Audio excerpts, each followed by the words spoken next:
Bonjour à tous et bienvenue dans cette nouvelle vidéo, un masterclass qu'on va vous présenter sur la programmation procédurale.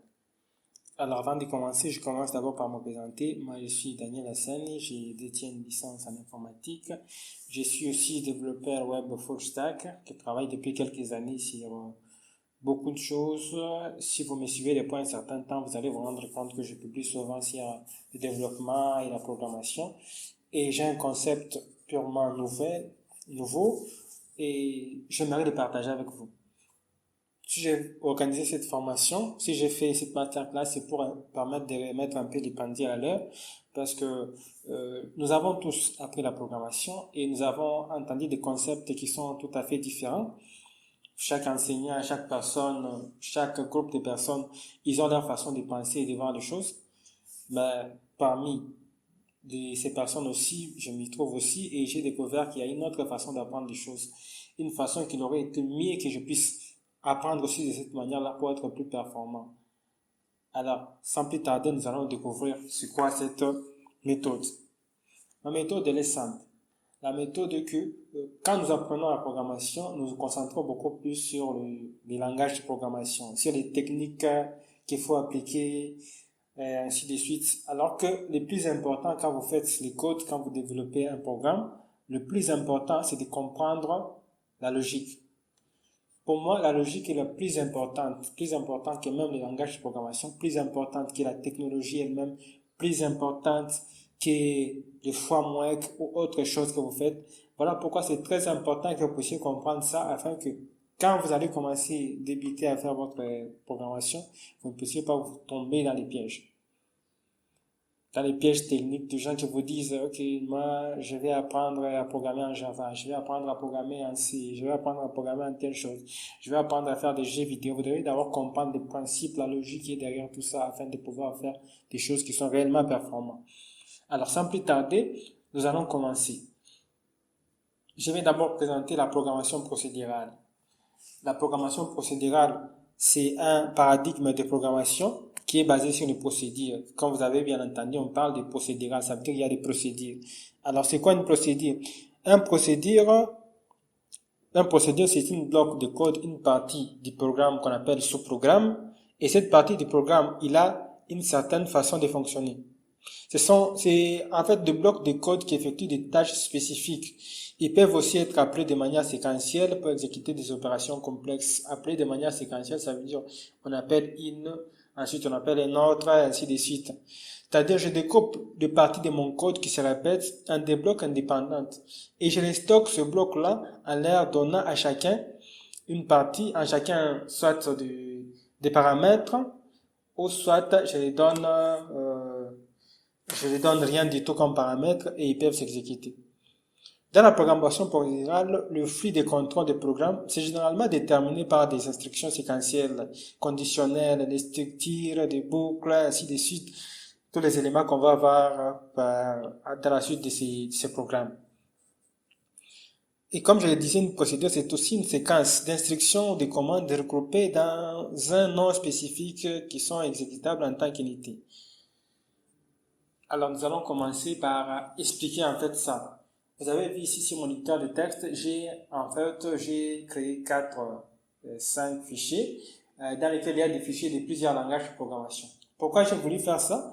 C'est pour vous permettre de comprendre en fait que la notion de la programmation procédurale, c'est pas lié à un langage de programmation. C'est lié à quelque chose de bien plus que ça.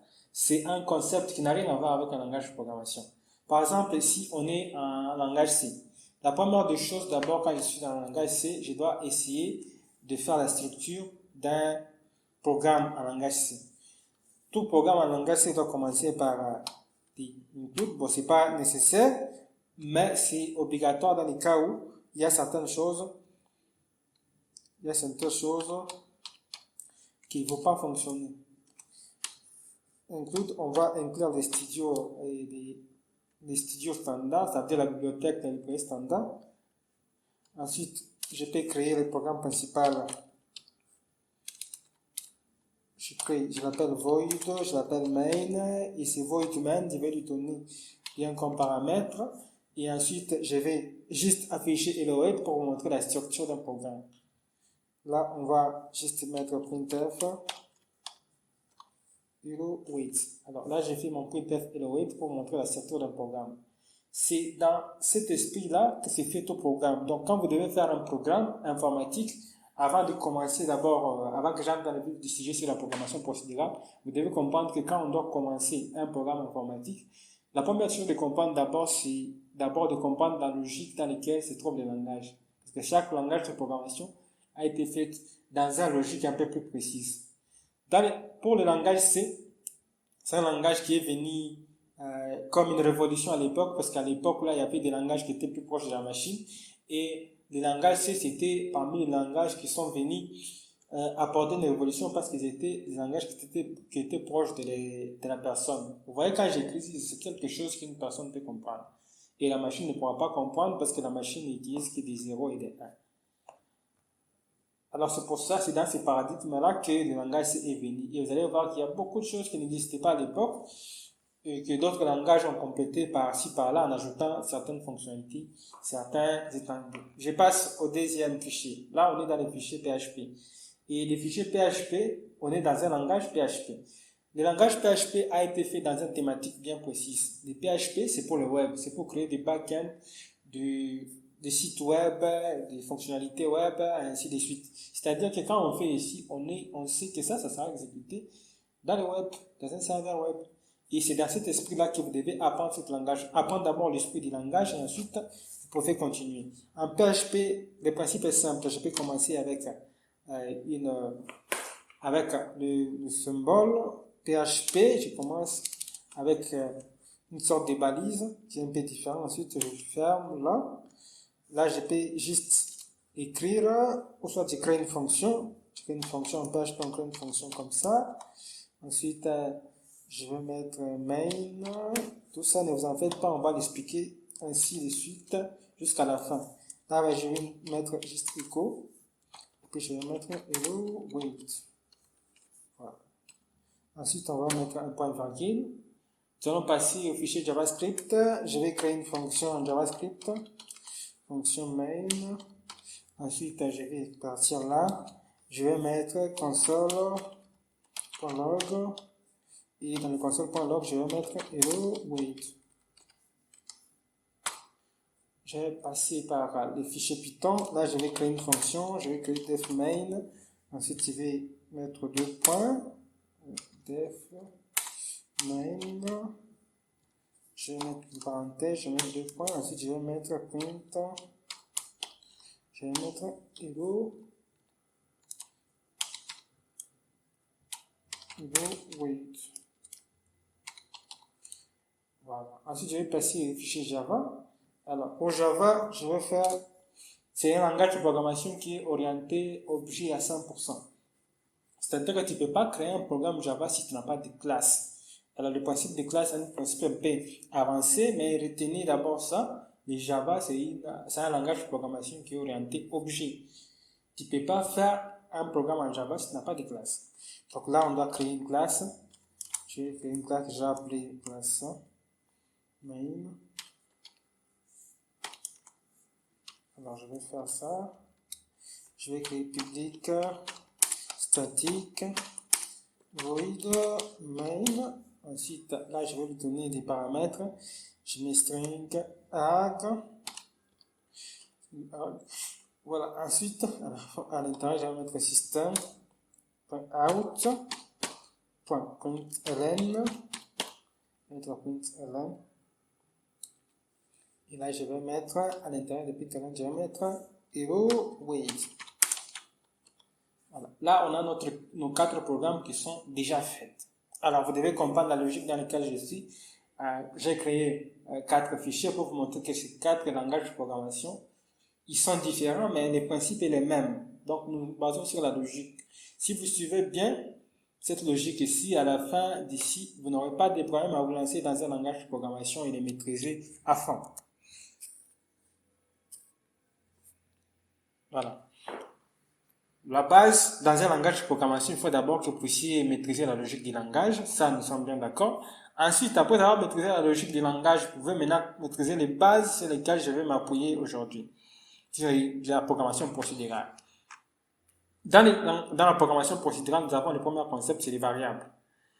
Alors, c'est quoi une variable? Une variable, c'est juste une partie de la mémoire. Dans l'ordinateur, il y a une partie de la mémoire qu'on a réservée pour mettre des données à l'intérieur. Ça peut être soit des nombres, soit des chaînes de caractères, soit encore des nombres flottants.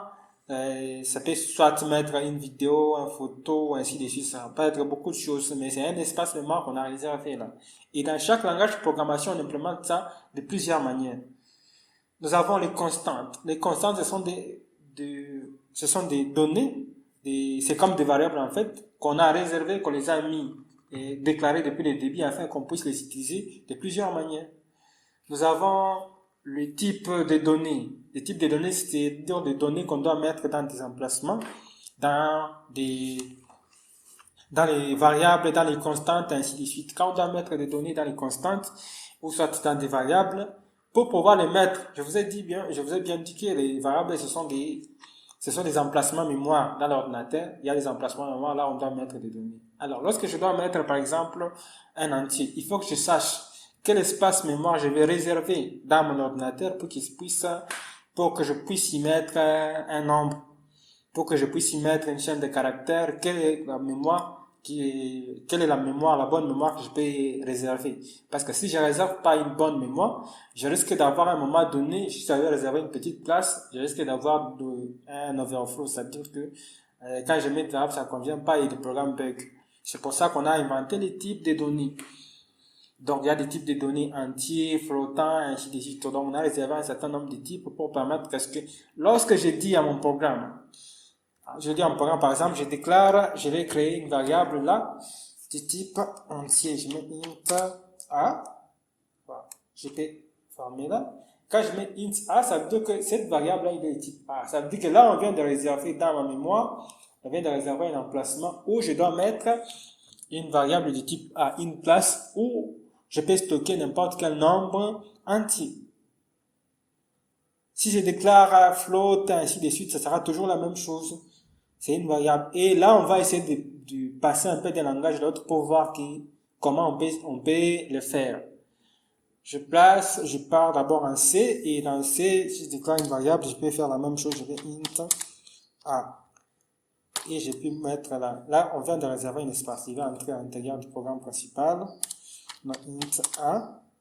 Et je peux, pour ne pas lui donner une valeur, je peux laisser comme ça. Ou soit je peux mettre même a égale à 5. Et je m'arrête par là. Donc, je viens de réserver un emplacement mémoire et je vais lui donner une valeur 5. Alors, si je pars en PHP, c'est la même chose.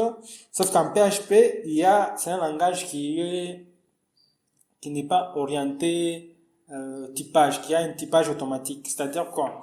Je peux mettre une variable, je mets 1, puis je vais mettre égal à 0.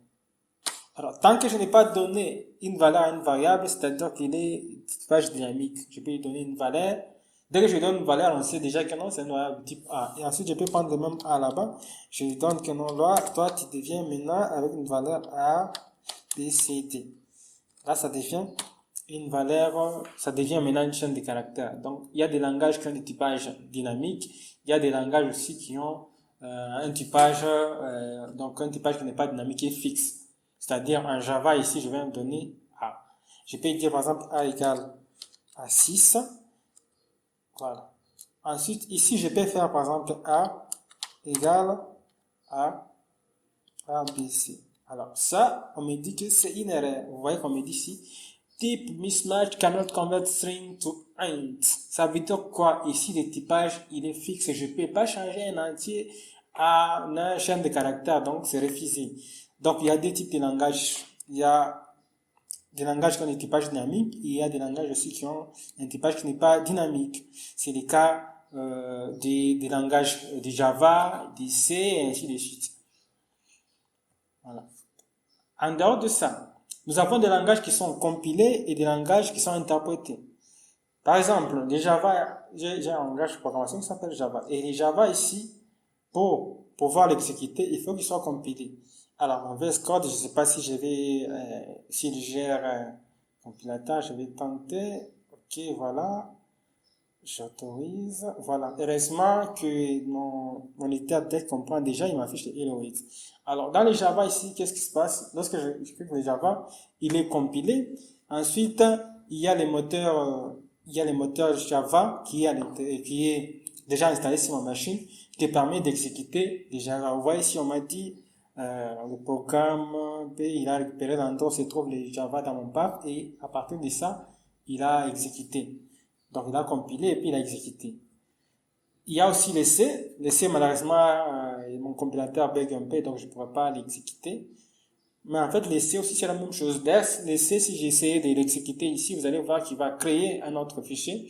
Il va créer un autre fichier. Ce fichier-là sera un fichier qui sera compilé. Bien sûr, ce n'est pas la compilation complète, mais il aura déjà un fichier compilé que je pourrais exécuter. Et je pourrais même sortir un fichier exe qui sera exécutable que je peux lancer comme un petit programme qui va se lancer. Donc, ce sont des langages qui sont compilés. Il y a des langages qui sont interprétés. C'est par exemple le langage JavaScript ici, des langages Python et langage PHP. Alors, vous comprenez pourquoi j'avais fait plusieurs langages. C'est pour que vous puissiez comprendre chacun de ce principe. Avec le JavaScript ici, je peux facilement l'exécuter. Et pour l'exécuter, rien de plus simple. Je peux juste mettre, je peux mettre juste index. J'appelle le node parce que le node c'est lui qui va m'interpréter lorsque je ne suis pas dans le navigateur. Je peux node, je mets index en JS. Voilà, ici il n'affiche rien parce que je n'ai rien affiché ici. Donc il faut que j'appelle mon hello, donc j'appelle main. Voilà. Là, quand je vais appeler main, je peux mettre un point virgule ou pas, c'est le principe de JavaScript. Et là, je vais faire,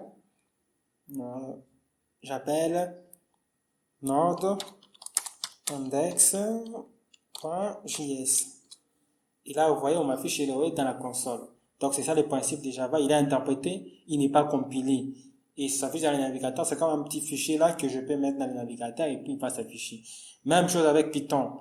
Donc ici, comme j'ai déclaré la fonction main, il suffit juste maintenant de l'appeler. J'appelle main, comme j'avais fait avec JavaScript. Et ici, je peux faire la même chose. Je fais d'abord mon console. Ensuite, je peux cliquer ici pour exécuter. Voilà. Vous voyez, on m'affiche hello world. Exactement. Et PHP aussi, c'est la même chose. Je peux juste laisser mon hello world. Et puis, j'appelle ma fonction main ici. J'appelle main. Ensuite, là, je peux maintenant exécuter mon PHP. Pour l'exécuter, je vais appeler PHP index.php. Alors, vous voyez ici, le même résultat partout. Donc, en dehors de ça, nous pouvons passer à l'étape des types de données. On vous a déjà expliqué, en fait. Les types de données, comme je venais de le dire, il y a des types, on crée des types parce que nous savons que dans l'ordinateur, il y a plusieurs emplacements mémoire et que lorsqu'on donne un type, le type d'une donnée, on doit savoir exactement quel espace mémoire nous devons réserver pour que ça puisse contenir cette variable-là. Et c'est pour ça qu'il y a des variables, c'est pour ça qu'il y a des variables de type entier, etc., etc., etc. Et nous avons des langages qui sont à typage dynamique et non dynamique. Nous avons des commentaires. Dans le langage de programmation, il y a toujours des commentaires. Ça, c'est pas un principe qui est lié à la programmation procédurale, c'est à tous les types de programmation possibles. Par exemple, lorsque je suis dans PHP, je peux faire un commentaire comme ça. J'écris un commentaire. Il peut y avoir des commentaires monolignes et multilignes. Ça, c'est un commentaire monoligne. Ça veut dire que je peux écrire juste là. Mais le commentaire multiligne, si je vais écrire un commentaire supposé en ligne, là, je vais faire ça. Je fais ça, ensuite je retourne, je ferme mon commentaire là. Ça veut dire ici, je peux écrire beaucoup de commentaires.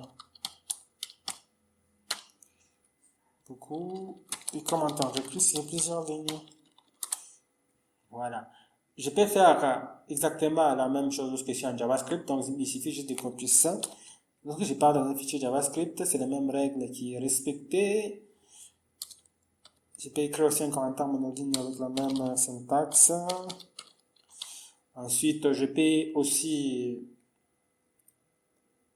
faire, je crois, la même chose en Java, exactement la même chose en Java, et exactement la même chose lorsque je suis en C. Donc, les principes restent toujours les mêmes. Je fais la même chose en C.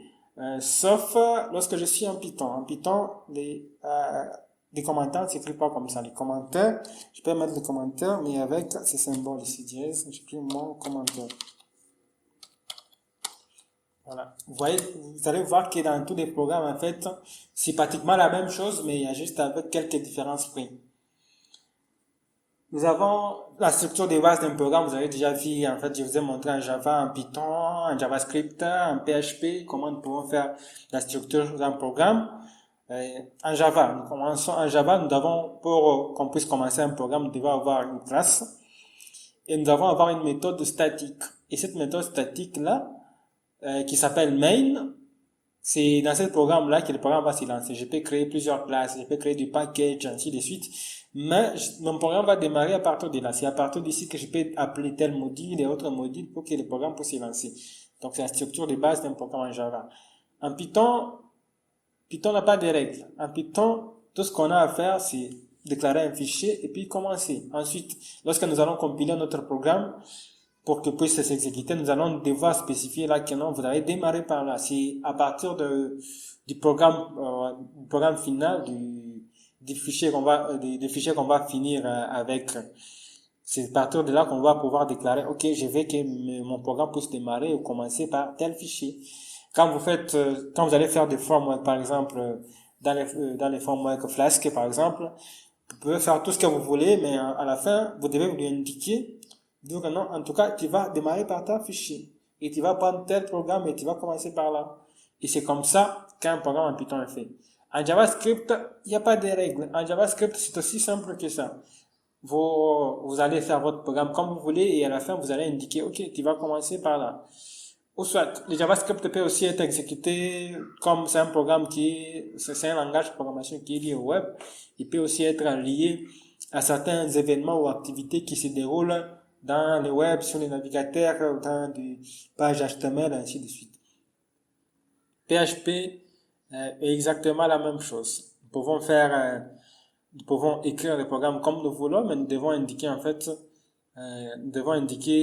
quelque chose qui va lier au programme principal. Par exemple, lorsque je crée mon site web, lorsque je sais que la page, c'est la page d'accueil, alors une fois qu'on arrive sur cette page-là, je peux exécuter certaines choses et ensuite je peux appeler d'autres éléments ainsi de suite. Donc je n'ai qu'à indiquer dans mon site web quelle est la page sur laquelle je vais démarrer et tous les autres méthodes, les autres structures, programmes, tous les fichiers de mon site PHP, je peux à partir de ces fichiers indiquer que non, là tu peux prendre telle fonction, là tu m'appelles telle classe, là tu exécutes telle chose à partir d'un fichier. Nous avons le langage C. Alors, le langage C ici, c'est important que vous puissiez comprendre parce que si je vais introduire quelque chose d'un peu plus complexe, c'est ce qu'on appelle la théorie des langages. Le langage, c'est quand il est né, il n'est pas venu comme tous les autres langages. Ça veut dire qu'à l'époque, il y avait d'autres problématiques. Il n'y avait pas beaucoup de langages comme les Java, les Python et autres. Ce sont des langages qui sont venus après plusieurs évolutions. Donc, à l'époque, là, il fallait d'abord passer du système binaire sur lequel les ordinateurs fonctionnaient à un système de programme que la personne peut comprendre. Puisque si on devait commencer à coder avec des 1 et des 0, ça devait être vraiment la galère. Alors, à ce moment-là, il y avait une science, il y a toujours une science qu'on appelle la théorie des langages.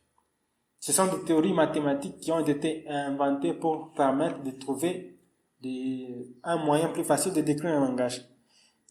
Alors, la théorie des langages, si on peut vraiment la définir, mais en fait, vous devez comprendre que la plus simple définition à retenir, c'est que, en fait, la théorie des langages, c'est juste des études qui ont été faites, c'est des principes mathématiques faits pour pouvoir comprendre, décrire un langage et pouvoir la définir, en fait.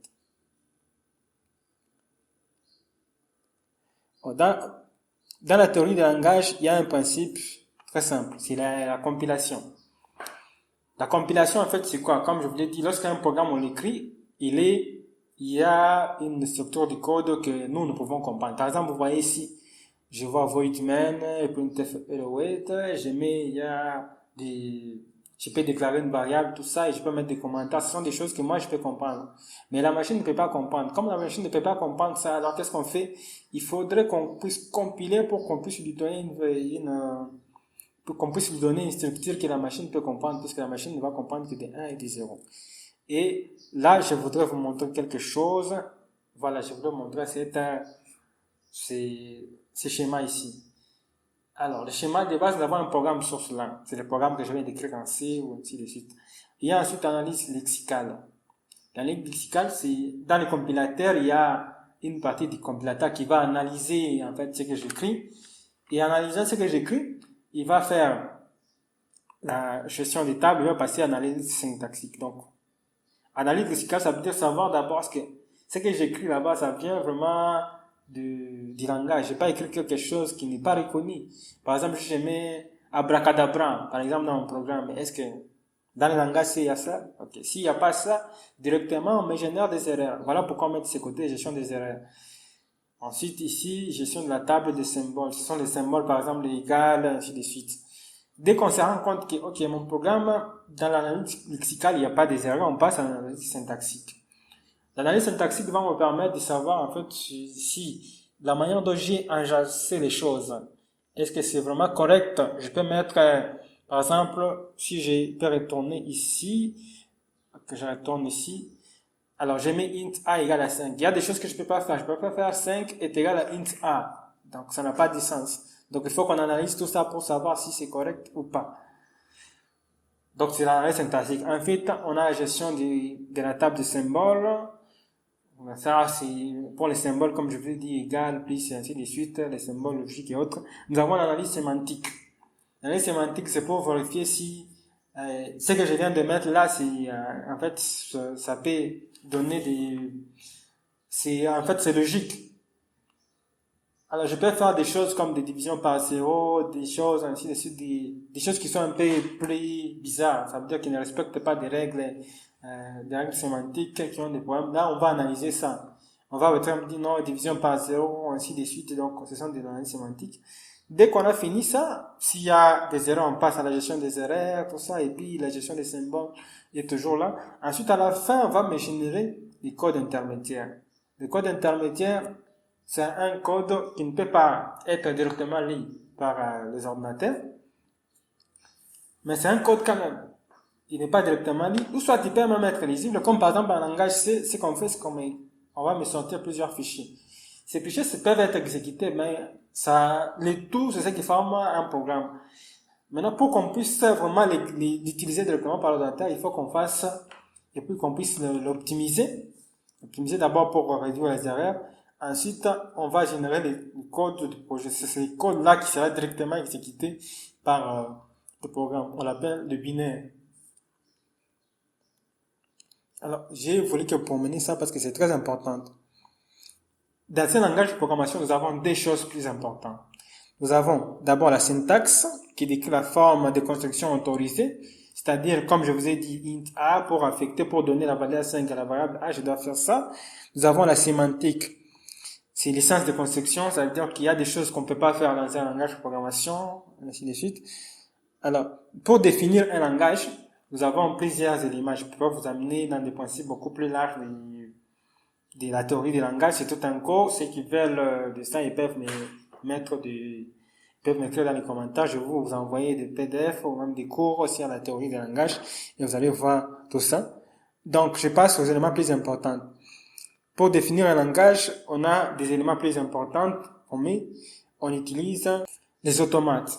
Voilà, les automates, ce sont des éléments qui vont nous permettre de définir un langage. Les automates, ce sont des éléments sur lesquels on peut, on peut lui donner une syntaxe et il peut directement nous dire si la syntaxe est correcte ou pas. C'est ce qui est utilisé dans les compilateurs.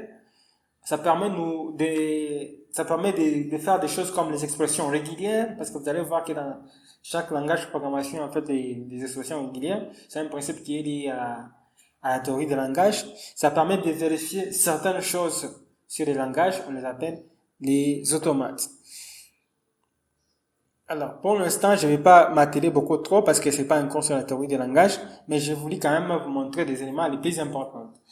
Alors, nous allons passer à l'étape suivante. nous allons passer sur les opérations et les expressions. Les opérations et les expressions, si par exemple ici, quand je mets int a égale à 5, c'est une expression.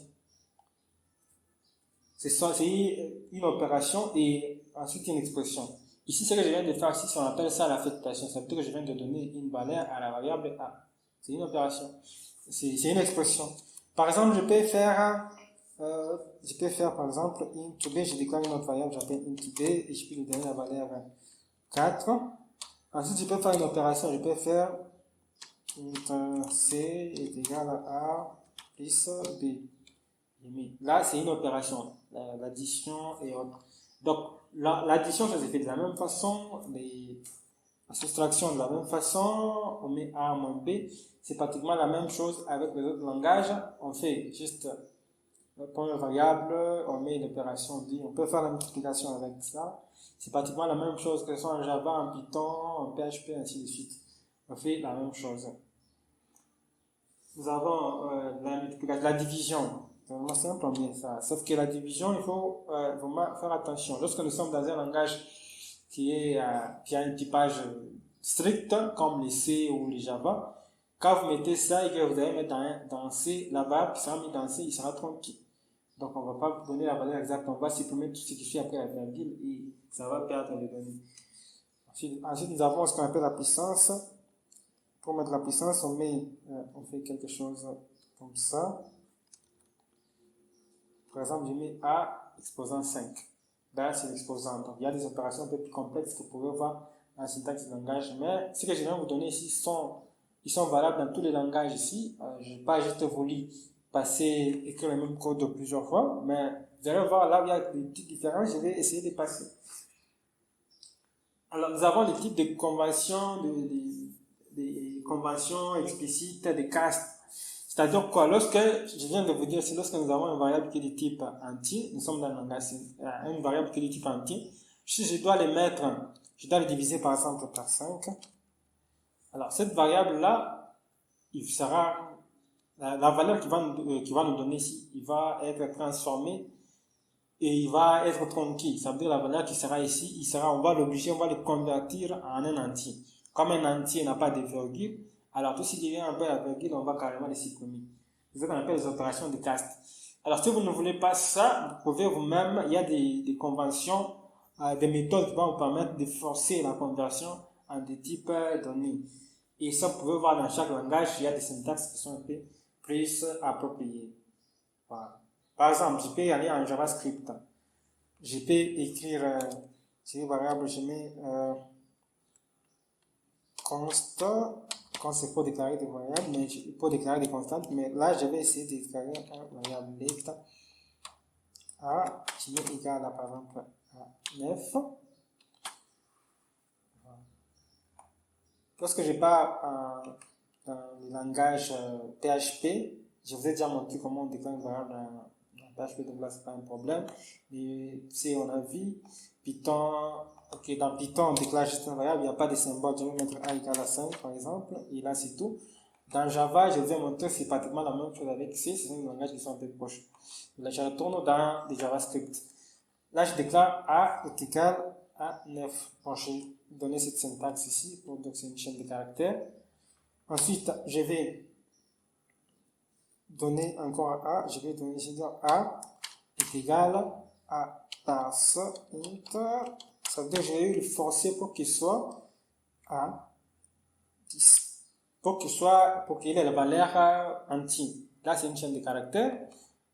Là, si vous voyez, je vais mettre là, on me dit que non, A, c'est un string, mais si je mets A, on me dit A. Bon, là, c'est encore un string, mais bon, c'est l'éditeur du texte qui déconne. Parce que souvent, là, c'est une entière. Si j'affiche les types des variables, on va me dire c'est maintenant un entier. Voilà. Là, c'est pour le casting et le typage. C'est ce qu'on appelle les conventions explicites de casting et on les appelle aussi de la promotion numérique. Nous avons les opérations logiques. Les opérations logiques, par exemple, pour comparer, par exemple, on veut dire non. Je vais mettre x est égal, je mets a égal à 9. C'est pour vérifier. Donc là, lorsque je mets trois variables, c'est pour la vérification stricte et pour le deux valeurs, c'est une vérification qui n'est pas stricte. Je peux faire aussi la même chose en PHP. En PHP, je peux faire ça. Et là, il faut que je donne des valeurs pour que ça corresponde à la syntaxe de PHP. Je vais mettre, je vais définir d'abord A ici. Je définis A égale à 9. Ensuite, je vais faire ici A. Je vais mettre des points virgules de l'autre côté. Donc, vous voyez qu'ici, c'est pratiquement la même chose avec des simples petites différences. Donc, en dehors de ça, je peux mettre A supérieur à 9, ça sera une variable 1, donc supérieur, inférieur, ainsi de suite. Lorsque je vais mettre supérieur ou égal, je vais mettre comme ça, c'est la syntaxe qu'on utilise en programmation. On n'utilise pas la même chose que je suis en dehors de ce qu'on fait à l'école, ainsi de suite. C'est un peu différent. Nous passons maintenant à l'étape le plus important, au concept le plus important dans la programmation procédurale. Nous avons des instructions de contrôle. Les instructions de contrôle, c'est pour contrôler par exemple une valeur. Ce que je viens de faire ici, ce sont des expressions logiques. Maintenant, je peux seulement tester. Par exemple, je dis, OK, if, je mets if, la variable A est supérieure à 9. S'il est supérieur à 9, alors qu'est-ce que je dois faire là? Je vais juste afficher, je mets echo. Je mets là-bas A est supérieur à 9. Bon, là, je viens de faire une expression qu'on appelle des expressions conditionnelles. C'est la structure conditionnelle. Alors, si je veux faire la même condition dans d'autres langages, je peux aller par exemple dans C. Alors, dans C, qu'est-ce qu'on fait? On fait exactement la même chose. Juste la différence, c'est avec les variables. Donc, je peux faire ici A égale 9. Et ici, à la place de echo, je vais mettre printf. Je mets printf. Et dans printf, je vais faire ça. Je vais mettre ça. Je vais fermer là. Ensuite, je vais fermer ici. Voilà. Là, je viens de faire la même chose. Je viens de changer le langage de programmation. En PHP, on a vu comment ça se passe. En JavaScript, pratiquement la même chose. Je vais juste changer là. Ensuite, je vais mettre ici, je peux mettre alerte. Là, ça fonctionne. Voilà, je peux passer en Python. En Python, la syntaxe est différente parce qu'en Python, on n'autorise pas de faire des accolades comme on vient de le faire ici. Ici, les accolades, ça n'existe pas, donc on ne va pas les utiliser là-bas. Donc ici, qu'est-ce qu'on va faire? C'est quoi? On va faire ceci. On va dire, OK, if A supérieur à 5, supérieur à 9 plutôt, alors qu'est-ce qu'on va faire? Je vais faire ceci, je vais mettre 2 points. Ensuite, je vais mettre print, je mets A supérieur à 9. Alors, là, c'est la condition qu'on fait en Python. Lorsque je suis en Java, c'est pratiquement la même chose avec tous les autres langages. J'ai fait ça, ensuite je vais aller ici, exprime A, ensuite ici je vais mettre les system.out.println comme on les connaît, system.out.println. Alors il y a une autre fonction qui fait la même chose, mais println c'est pour permettre de passer, passer sur une nouvelle ligne. C'est ça juste la différence. Alors là, c'est secteur conditionnel. Il y a aussi des conditions avec des alternatives. Là, je vais mettre else. Et dans else, je peux mettre aussi autre chose. Par exemple, A est inférieur à 9 et ainsi de suite. Donc, si je vais faire la même chose en Python, je vais faire le else. C'est pratiquement la même chose. Je mets else, je mets 2 points, je mets print. OK. Là, c'est fait. Je passe en JavaScript, même chose. Je vais mettre else. Ici, je mets des accolades et je vais mettre console log. OK. J'ai fait aussi la même chose. En PHP, je peux faire la même chose. Je mets else. Je mets echo. OK. Là, je ferme. On passe en C. Je peux faire la même chose. Je mets else. Ensuite, je vais mettre printf. C'est fait. Voilà, là on ferme. Voilà. Ainsi, c'est la même chose. En Java, même chose. Voilà. Il y a, en dehors de la structure conditionnelle, if, else, on peut encore faire la if, si la valeur n'est pas, on peut faire encore if, else. Je peux mettre else, if, ainsi de suite. Donc, en dehors des structures conditionnelles, nous avons des boucles. Alors, dans les boucles, il y a un peu plus de choses. Nous pouvons faire, il y a plusieurs types de boucles, mais je vais vous en montrer juste quelques-uns et les autres, vous pouvez approfondir. Par exemple, nous avons la boucle while. Une boucle, ça nous permet de pouvoir répéter une opération dans un certain nombre de temps. Ça veut dire si nous voulons, par exemple, comme on dit à l'école, on te dit, ok, je ne mangerai plus jamais en classe. Tu vas écrire ça 100 fois. Qu'est-ce que je dois faire ici? Je commence avec la boucle for, int i égale à 0. Ensuite, je mets i inférieur à 100. Ensuite, je mets i plus. Alors, dans ces cas-là, qu'est-ce que je dois faire? Je vais mettre système out ln.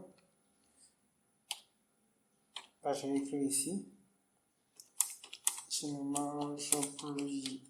Voilà, nous avons ça, je ne mange plus en classe. Voilà, on me dit qu'il y a une erreur de syntaxe que je viens de voir, c'est parce que j'ai fermé ça. Ok. Il y a encore une erreur. Voilà, il faut que j'insère une colère à la fin. Voilà, là je suis dans le bon sens. Voilà. La boucle ici est pratiquement la même chose dans le JavaScript. Je pars en JavaScript, je peux faire pratiquement la même chose. Sauf qu'ici, il n'y a pas les int, c'est les let. Ensuite, ici, ça ne marche pas. Ça va marcher. Je mets juste console.log. Ok, ça fait la même chose. En PHP, je vais pratiquement faire la même chose, à l'exception de quelques symboles. Je vais mettre i comme ça avec un dollar. Je mets $i, okay. Je mets dollar partout, il y a une variable, je mets dollar encore là-bas. Ensuite, ici, ça n'existe pas en PHP, donc je vais mettre echo à la place et c'est tout. Alors, en C, pratiquement la même chose que Java. D'ailleurs, ici, je vais changer très peu les choses, je vais changer juste le printf ici. Printf. Voilà. On a une valeur correcte. Ok, en Python, c'est là où ça devient un peu différent, parce qu'en Python, je ne peux pas faire ça. Je dois faire exactement la même chose. Là, je vais mettre for i in range. Donc, je vais mettre des ranges 100. Alors, dans ce cas-là, je vais faire comment? Je vais mettre print chez i range pas. Voilà. Qui a une syntaxe un peu différente, mais c'est pratiquement la même chose avec quelques différences près. Voilà, en dehors du boucle, nous avons des boucles for, nous avons les boucles while. La boucle while, ça va nous permettre de savoir d'exécuter une condition tant qu'une valeur a une certaine, est égale à une certaine valeur ou soit est supérieure à une autre valeur. Ça s'écrit comme ça. Je vais aller en JavaScript, parce qu'en Python, les boucles s'écrivent un peu de manière différente. Par exemple, je vais mettre while a est supérieur à 9. Ensuite, je vais mettre en condition ici, ça c'est pour la boucle while. Il y a la boucle do while, je vais mettre do, je vais mettre la valeur que je vais exécuter ici. Ensuite, je vais mettre la condition ici. Ensuite, je vais faire ça. Donc, while a est supérieur à 9, par exemple. Ensuite, j'ai l'autre boucle, je vais mettre for, la boucle for est déjà là. Donc, il y a encore des boucles qui sont un peu plus récentes comme for each, for else, et ça, vous pouvez essayer de voir la documentation de chaque langage. Alors, nous avons des instructions de branchement conditionnel. Ça veut dire que ce sont des instructions qui vont nous permettre de passer d'une étape à une autre. Bon, ce sont des instructions qui ne fonctionnent presque plus en ce moment. Par exemple, si je dois faire, par exemple, if A est égal à 5, je vais mettre soit continue, je dépasse à la boucle suivante, ou soit je vais mettre go to pour qu'il aille à une certaine partie de mon programme. Ça, ce sont des sections de branchement conditionnel. Il y a aussi des éléments comme break, ce sont des syntaxes de langage qui sont particuliers. Donc, je me break, je coupe là-bas, je casse cette partie du programme, cette code, je laisse ça, je n'ai pas à effectuer certaines choses ailleurs. Nous avons les tableaux. Les tableaux, ce sont des variables qui sont un peu particulières parce que normalement, une variable ne prend qu'une seule valeur, alors qu'un tableau, ça peut prendre beaucoup de valeurs. La déclaration d'un tableau lorsque je suis en JavaScript, ici je vais supprimer tout ça. Je vais supprimer encore tout ça. Alors, lorsque je suis en JavaScript, pour déclarer un tableau, je vais juste mettre le table. Je vais mettre ça, ce symbole ici. Puis je vais mettre des valeurs. On m'a déjà indiqué une valeur, donc je peux mettre des valeurs là. Et ici, je vais mettre des valeurs de type entier. Je mets P, je mets ainsi de suite. Je peux mettre tant de valeurs que je vais. Ça, c'est un tableau. Donc, son principe, c'est que je peux mettre à l'intérieur plusieurs valeurs qui peuvent ensuite être liées à partir d'un boucle, comme je vous ai montré là. Donc, chaque élément du tableau a une certaine indice. Dès que j'ai mis des valeurs ici, l'élément qui est à la première place, il a l'indice 0, à la deuxième place, il a l'indice 1, ainsi de suite jusqu'à la fin. C'est la structure du tableau. Et quand je vais parcourir le tableau, je vais mettre for let i égale à 0. Je vais mettre i inférieur.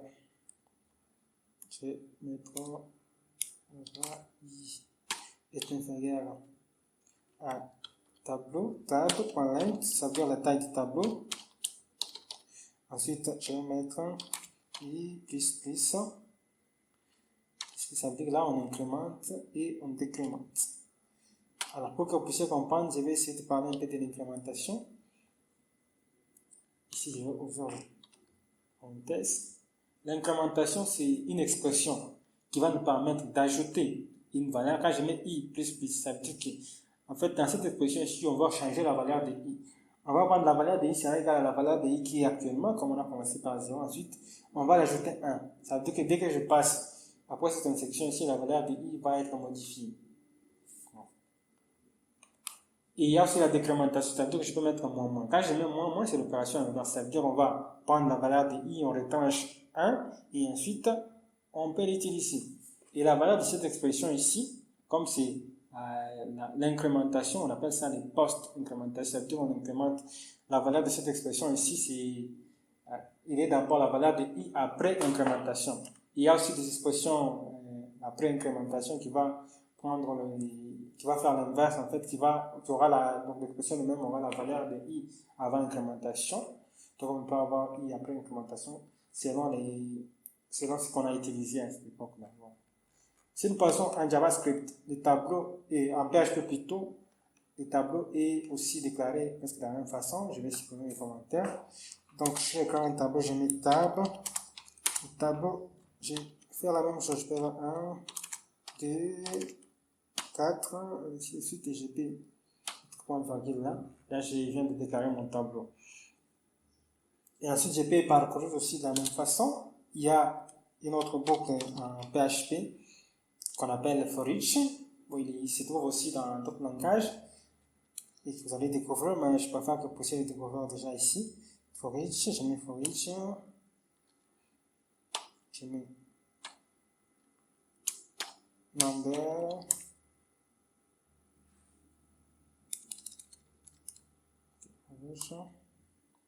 Je peux mettre un number.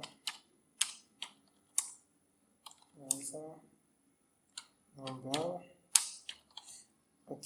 Là, ici, je prends la valeur du tableau. Tab as number. Donc, je prends à chaque valeur du tableau, je lui donne number. Et ensuite, ici, à l'intérieur, je peux maintenant utiliser les numbers. Je peux faire echo number ou soit faire ce que je veux dans mon tableau. En C, je déclare un tableau, je fais pratiquement la même chose. Pour déclarer un tableau, je vais donner d'abord un type, je vais mettre tab, et pour déclarer un tableau, je dois faire ça. Je lui donne la taille.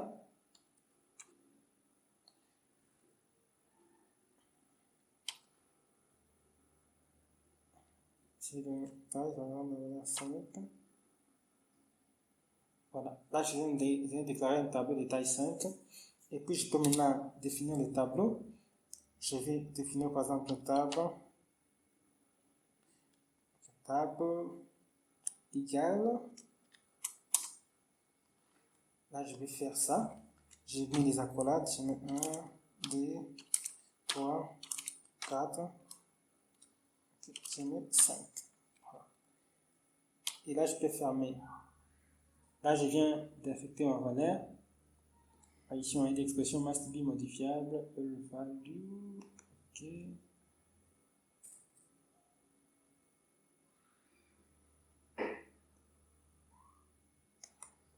Bon, il y a une peine erreur de syntaxe. Je vais finir le valeur 1, donc je mets table 0 par exemple, est égal à 4. Je mets table 2, 1 est égal à 6, ainsi de suite. Donc il y a plusieurs manières de définir un tableau. Je peux définir toutes les valeurs. Et pour le parcours, c'est pratiquement la même chose. Il y a une méthode qui s'appelle length qui va me permettre de connaître la taille du tableau et de parcourir avec la boucle for. En Java aussi la même chose. C'est sûr, en Java je déclare un table, je lui donne une valeur par exemple 5. Ensuite je peux faire ça. Voilà. Normalement en Java, lorsque je donne la taille, pour qu'il n'y ait pas d'ambiguïté entre la valeur qui est à la ligne 5 et l'autre, on préfère garder ça. Alors, si je mets ça, ça veut dire qu'en